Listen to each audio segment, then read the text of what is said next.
As we head into fall, this normally is when we'd start to talk about the flu season, but with the added concern of COVID-19, how should you prepare for it? First News reporter Jacob Thompson talked with a local doctor about what you need to know. The flu has been a common comparison to COVID-19. They both have many of the same symptoms. Fever and cough and muscle aches. Sound familiar?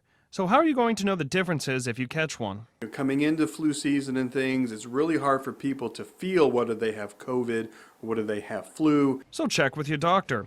And it's important to know you can catch both diseases. Obviously, if people get more of those type of illnesses, they're going to be more severe symptoms, going to feel more sick, and they have to get checked out by their doctor. Dr. Savella says he believes COVID-19 is more contagious than the flu, and the flu can affect people differently like the coronavirus. Anybody with pre-existing conditions, they're could be at more risk to have complications if they get either one of these, or unfortunately if they get both of them. So what can you do to protect yourself? Well, basically the same thing we've all done since March. When people do their hand washing and wearing a mask and staying distant, in addition to flattening the curve for COVID, influenza cases also decreased in the springtime. Plus a flu shot.